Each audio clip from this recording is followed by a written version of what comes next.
Right, thank you, Mohammed. Good morning. My name is Hongyu Nick Zhou. I'm from University of Tennessee, Knoxville. So Adam did a little bit of groundwork for me a little bit earlier, right? So he talked about cementitious, functional cementitious composite in general. That's has been a lot of I would say exploration over the last couple of years in my group. Today I want to present just on the other line of this work, the lightweight and ultra lightweight cementitious composite for 3D printing. The work is being done by my two grad students, Payman and Reese. They both cannot be here today, so I'm mostly presenting on their behalf. So one of the motivations about what we have been doing over the last few years has been looking at this interactive design space where concrete 3D printing really enables the material design or functionalization to the functionality of buildings or whatever infrastructures that we're producing. Instead of I guess, a straight line approach that people have been doing over the last hundreds of years, we really started to merge the designs from materials to geometry and so forth to enable something that could not happen with additive construction. So we kind of dipped into the space of functional cement composite. I just cited a graph from a review paper recently. The functional cementitious composite, it's a simple concept. It's really out there for a long time. By adding functional additives into cement-based mixture, we can sort of create different properties or invoke different properties from mechanical, electrical, or electromagnetic, thermal, and that's what Adam presented just earlier this morning, and some other properties that that may make possible. So one particular line of or category of those composites that we looked at heavily is what we call cementitious composite with a core shell additive. So a so-called a core shell additives, it's a simple concept. It has those micro size or even can be nano size additives that we add in, and it has a functional core, and it's packaged in a way. The microencapsulated PCM or phase change material for thermal property can be example where you have a polymer shell and then you have a PCM core inside to enable the function. It can also go many other applications. So it's a rather simple concept and easy to make material, right? So when you simply mix or replace certain percentage of fine aggregates, as an example, with those functional particles, they most of the time just uniformly distribute across the entire material. So this is a micro CT scan we did. Sorry, not putting the scale bar on there, but those large gray is basically sand particle, and you can give you a perspective of the size and the distribution of the functional materials that we put in those little bubbles or spheres that are basically those additives. So from a material design perspective, this is, I would say, a very classic issue in the world of composite design. It's a multi-scale issue because involve cement and aggregates, but because the way that we focus our study really is that we look at how functional particles goes into the cement system. It's not reacting with cement, more as an inert filler. So we really only need to focus on this micro scale level from where the particle size is. I'll talk about that later in terms of design. So a lot of our work that I'm going to present today is sort of, I was in a way inspired by our earlier research on lightweight composites or cement-based composites, where we use this synthetic foam approach, it's rather simple. Instead of using chemical foaming, we basically add lightweight particles into the mixture. Those are most of the time hollow bubbles, if you will. It can be made of glass, plastic, or in this case, more fly ash thermosphere. And the purpose of that is rather simple, it's just to drop the density, and the change in thermal conductivity comes kind of as a side effect of that. Some earlier study that we did a few years ago sort of demonstrated, and using this approach, you can achieve rather high strength material with very a small change as you drop the density down, right? So it gets to about 1,400 kilograms per meter cube range without, for some of the mixtures, and without dropping your mechanical strength significantly.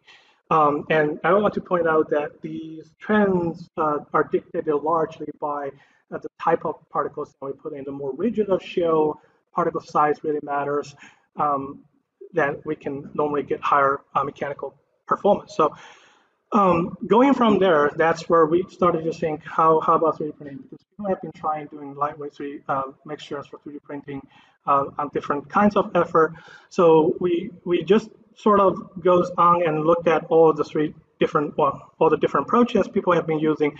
Most commonly, what people have been doing is chemical foaming, right? So people have been doing that in concrete industry for years. It's simple. You either mix a chemical foaming agent in your paste, and you agitate it, and it will just foam up, form air bubble.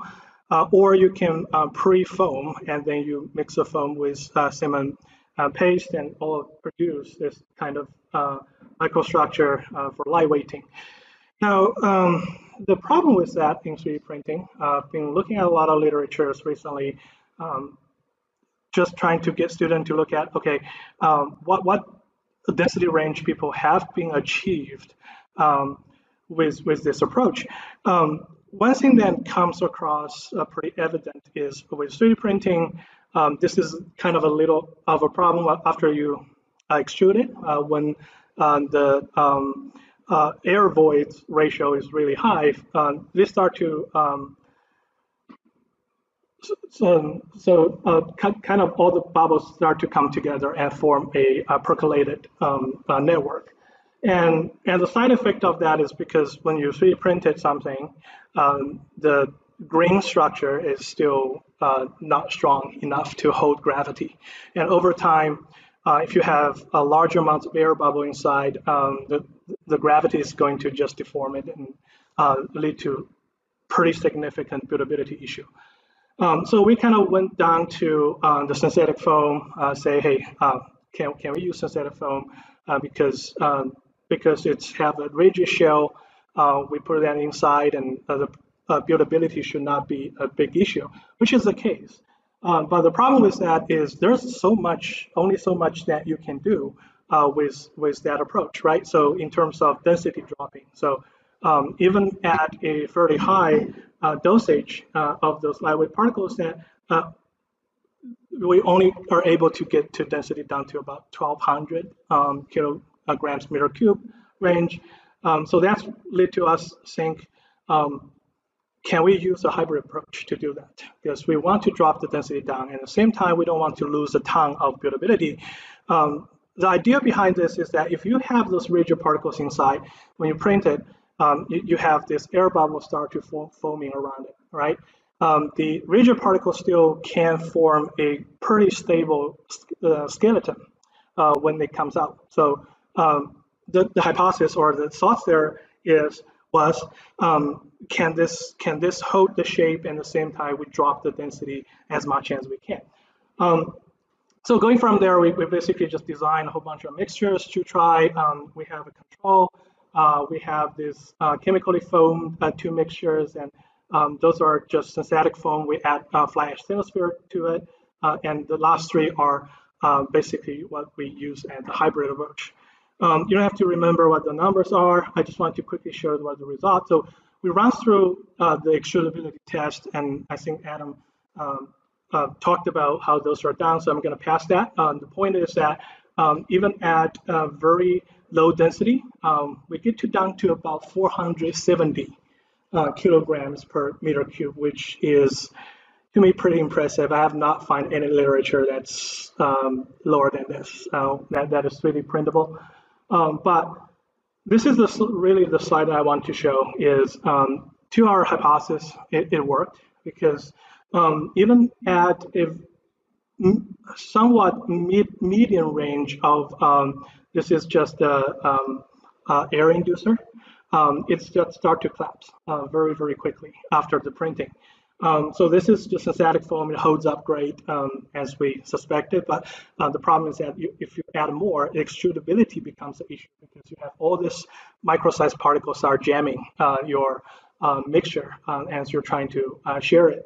Whereas this is basically the samples that we made with this I guess hybrid method that was able to retain its buildability fairly well before even we dropped the density down. So for the interest time, I'm going to just fly through some of those results, and we did on microstructures, SEM, and micro CT, sort of just backed our initial hypothesis how the microstructure looked like after it's been 3D printed.